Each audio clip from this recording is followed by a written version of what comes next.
Alright, it is time for day 9 of Azurelands. So today I plan on doing Lilith DLC, and then after that's done, I don't think we're going to fight Hatterax because that's usually just a weird fight for me. So instead, we're going to farm for some XP, and then hopefully be able to look at our level 62 comms and just kind of see what we have going on. We deal so much melee damage that we can actually just straight up punch the ship.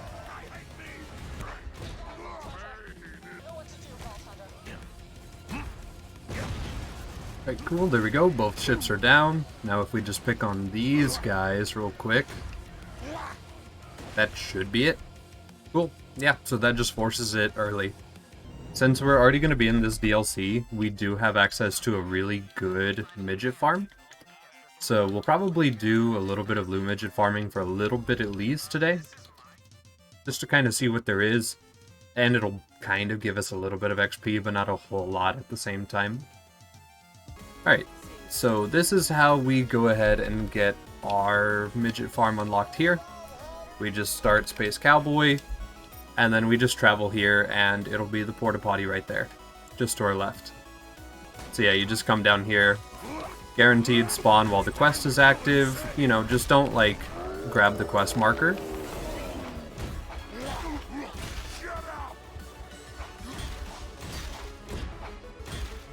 And yeah, I mean, that's just guaranteed. What is this? What is that? Impervious? Oh, hold on. Grants resistance to 3 elements and gives shield capacity, recharge rate, and improves recharge delay. Okay, so it's just a really nice looking skin of the Ancients. So that's super cool. Yeah, nice. Oh, okay. We got another one. This one is Obliteration. It gives explosive damage, it gives cooldown rate, and it gives status effect chance. So this one replaces the Bone of the Ancients, and I'm wondering if the element does change on it, because there is status effect chance, but that doesn't really fit with explosive. But it is explosive, which normally you can't get a bone that is that, so that's super cool to see. Right, we've gotten the torpedo. Some ships are meant to go underwater, others need some assistance. That's kind of funny, I like that.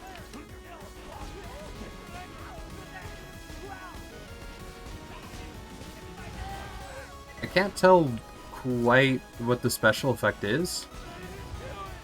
I'm not honestly sure. It looks cool. But besides that, I don't know.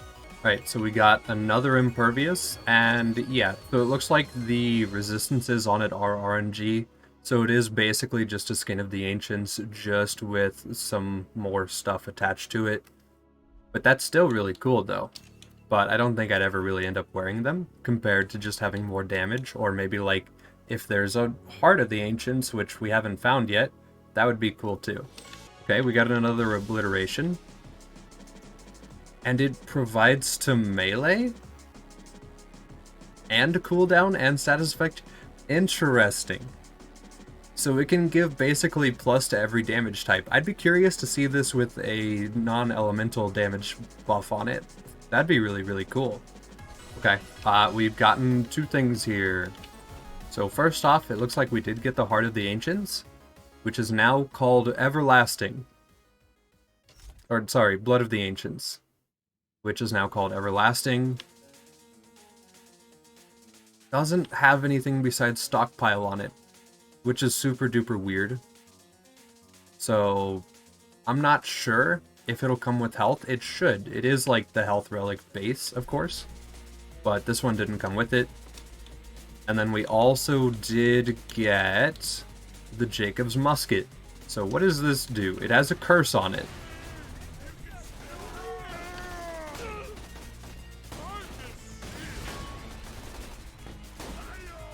Okay, it's got push on it.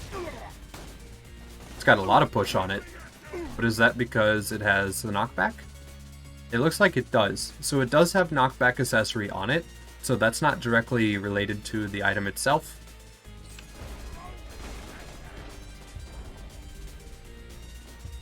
But besides that, I'm not really sure what its special effect is.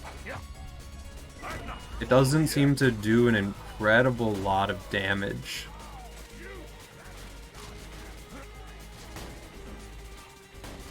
It's very accurate. I will give it that. It is incredibly accurate. But yeah, I don't really feel anything too special about it. I'm losing blood. Give me yours. Oh.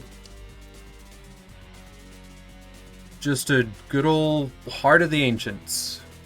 That it gives movement speed too, though. Okay, I'm really surprised to see this not have a special name or something. But yeah, it gives most of the stats it already gives, except for the movement speed is new. So it's also an agility relic now, on top of being what it was before. So that's interesting. Alright, so we got another obliteration. This one is fire.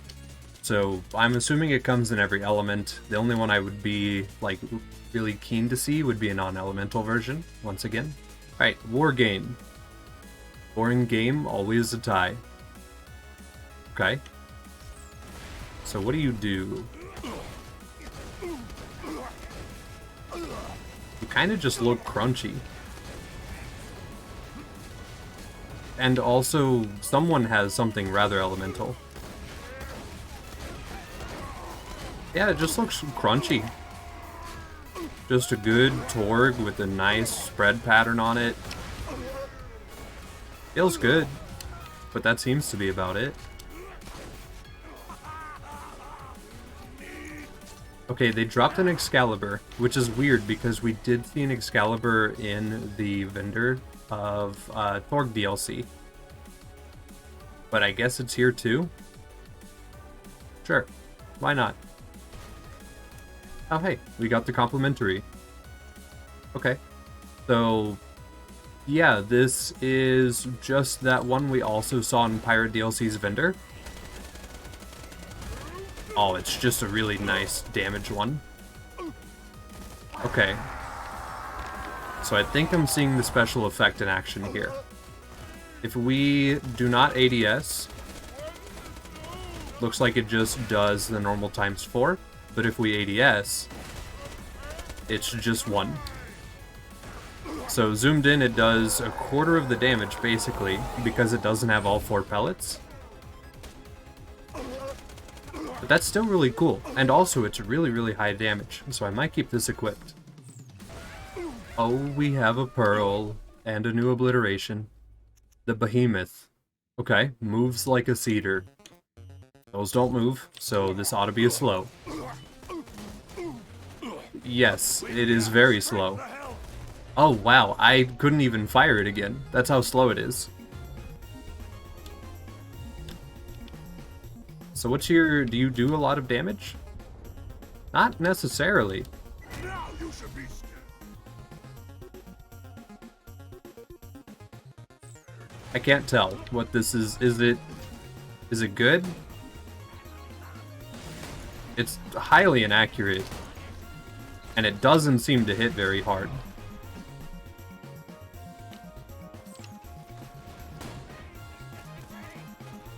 It doesn't seem to gain any damage over distance.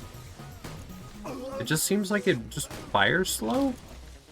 I mean, of course I can make it fire faster by just doing that. But even then, yeah, no, this isn't really... There is nothing but agony. Not really doing a whole lot. Okay, so that was highlighting this, which is the Bessie, once again, which we already have one. And I'll be honest, when I used it the other day, it was a little bit annoying because it could never truly stay on target. But maybe this one's different. Yeah, this one isn't E-Tech. So maybe it was never meant to be E-Tech, and that lack of accuracy was basically just because of whatever it was a hybrid with. Because this one is far more pinpoint feeling. So it's definitely better, I will say. Okay, so yeah, this is actually just a good gun then. It's just, it felt really inaccurate the last roll we got. Okay, we're gonna do one last run here, and if we don't get anything we want, we'll probably just move on. Because we do have more to do today. So yeah, just another Heart of the Ancients, not really interested in that too much. It would have been cool to have seen a blood with stockpile and health on it, and seeing a non-elemental obliteration would have been cool too, but we'll be fine without it. There is a unique relic right around this corner here, so I'm wondering if it still is unique, or if it got replaced. So yeah, if you just touch this, it'll spawn funny dog.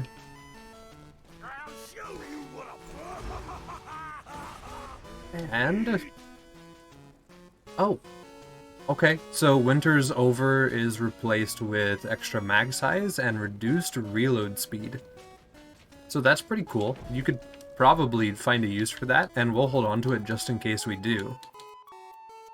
Because that is interesting, as an idea.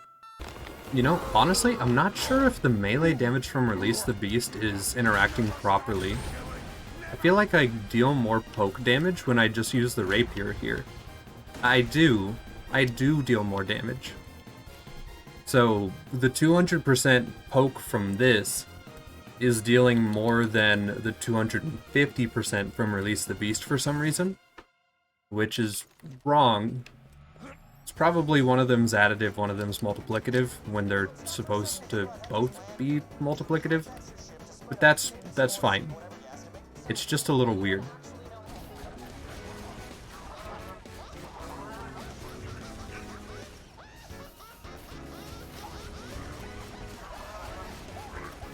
Okay, this shield is being really, really thick. Also, that was really easy. Celica still feels good. The firework. Okay, I kind of wish I still had enemies here to be able to be tested on. And then also the Predator. Pretty high-tech, wow, pretty high-tech stuff for some half-assed Pandorans. Okay. So what does the Predator do? Oh, we got one. Okay, so I have been told about the Flame of the Firehawk preemptively. So, it's still basically the Flame of the Firehawk, except for you also take 2 times less fire damage. You also increase your reload and magazine size for fire weapons, and a passive damage increase and status effect damage increase of fire weapons. So that's super duper cool. That could be used for a actually a really good Hellborn build later. So that'll be nice to hold on to. Alright, so, Predator.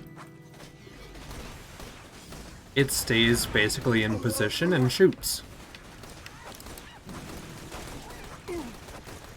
So it's like you have a little team with you. You know what? That's super cool. They might be dealing like -2 damage, but that's super cool. Okay, and now we're gonna test out the shield we got.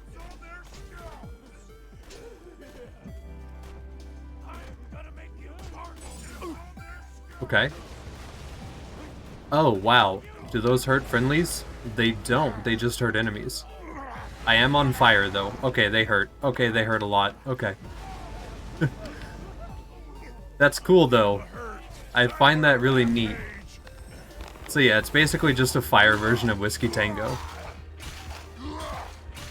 Since we're gonna fight Cassius, and we're gonna use the Celica, we're gonna try out the Flame of the Firehawk. Just to kind of see what that feels like.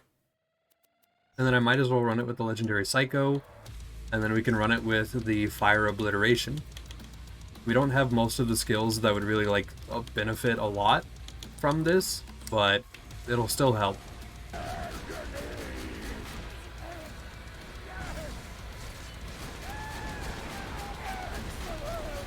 Okay, so Cassius doesn't really attack very fast, so we can't really take good benefit of the Celica special effect here. But it's still doing okay work. We might just need to replace it for a newer one.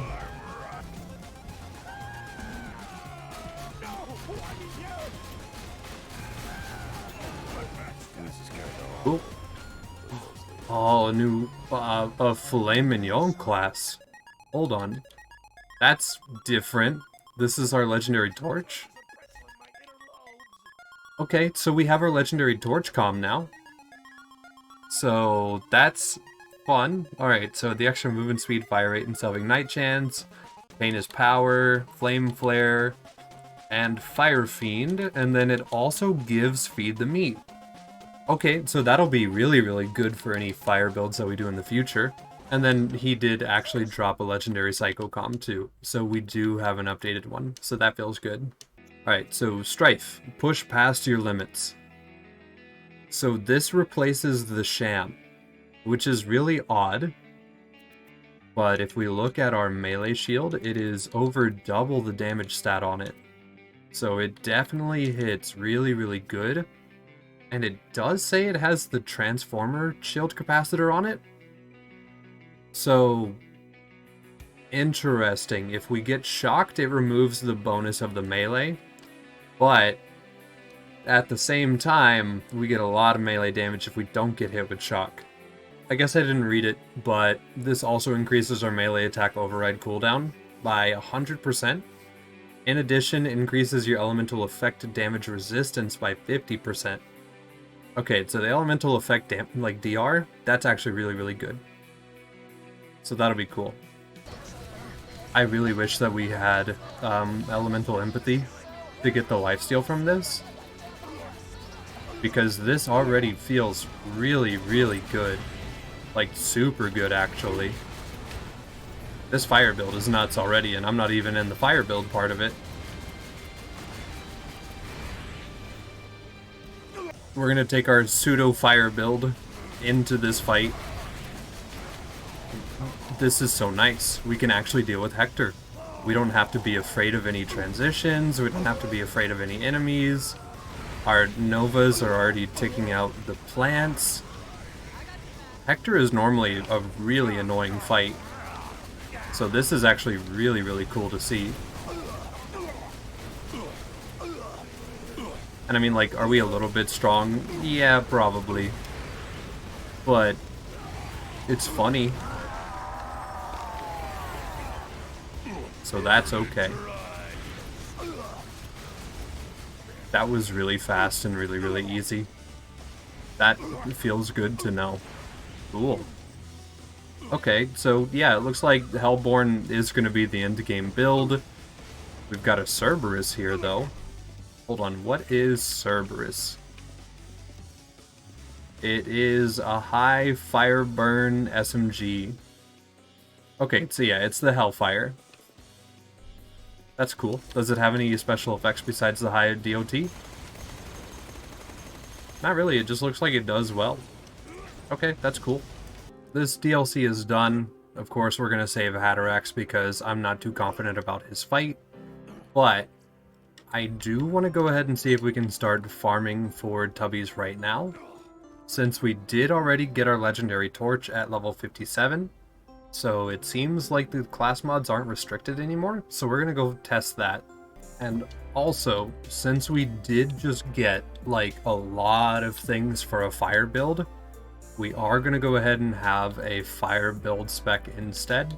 So it's pretty much the same except for without STV or Thrill of the Kill. I took a lot out of left tree, and we've started investing heavily into right tree over here. Now, of course, I would love to have a lot of these skills maxed out, but for right now, even just a point into most of these is going to feel pretty darn good. And then we'll just keep working on left tree whenever we get to that point. And then we'll grab all the skills that we wanted from over here. On top of that, we're going to make some really poor life choices here. And we're just going to kind of do that. And just hope our Flame of the Firehawk can keep up. Right, so let's have a look. We've got ourselves a Legendary Reaper comm here. So, increased team kill skill duration, that's normal, and increases the timer before your Bloodlust stacks start to decay by 2 seconds. That's pretty nice. And then it does give plus to a lot of the skills we do like. I don't like fight for your life skills, so I'm not really going to use that one if I were to spec this one out. And then it also gives to the elemental effect chance and the elemental effect damage skill over here, since that is a kill skill too, so that makes sense. But yeah, this is pretty cool. I kind of wish Bloody Rage would be Boiling Blood instead, for the class mod's sake. But yeah, this seems good. It seems like it'd be a really good one to use if we were doing like the funny back and forth with the grenade and the gun. Okay, we got one. So, Legendary Sickle. Reduces the chance of attacking yourself when using STV. Ooh. Wow, that's really, really nice. Okay. And it gives us Empty the Rage, it gives us Embrace the Pain to throw buzz axes a lot faster. I would have to test that, because that could be funny. And then it also gives plus to Salt the Wounds and plus to STV. And it also gives Bloody Blade, which isn't as great as literally the entire rest of the comm, but it doesn't need to be, because the entire rest of the comm is just so good. Yeah, that's really, really cool to see. We're gonna keep farming Tubbies for a little bit to see if we get like a Gen 2 like Pearl or something like that. But this should cover all of our comms already. So yeah, that's really cool.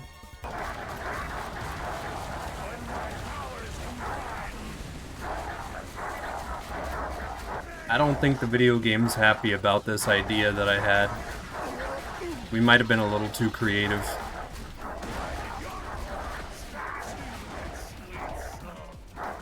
The Hyper Beam. Okay, so what is the Hyper Beam? What do you do?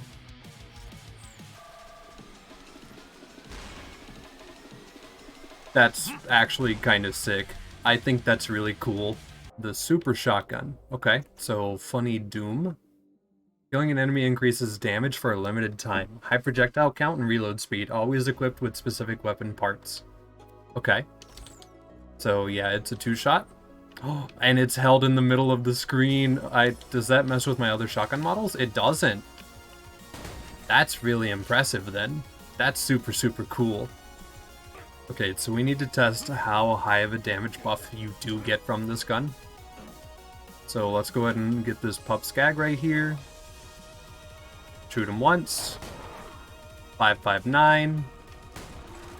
576. 795. Oh, it stacks. Oh no, it stacks. We have found yet another item to stack. Oh boy.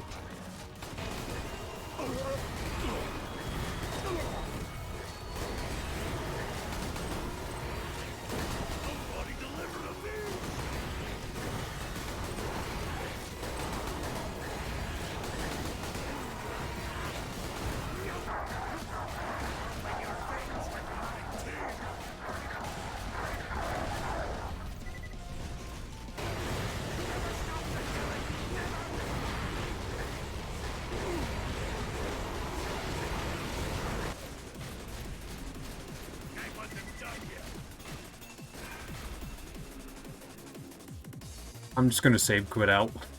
I think that's the safe bet.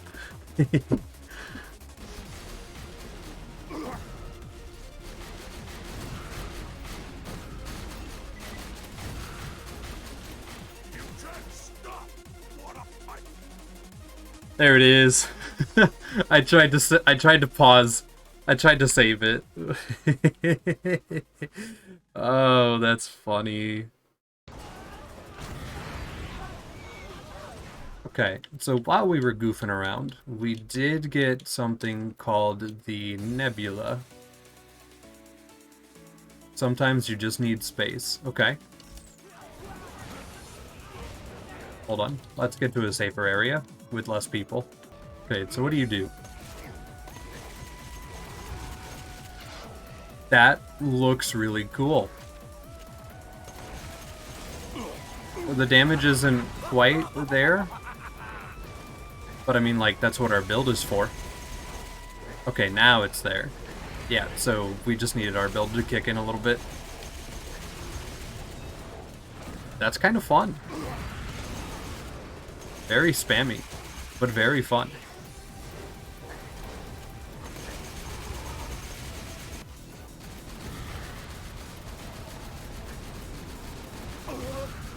Feel the hurt. Time for a rampage.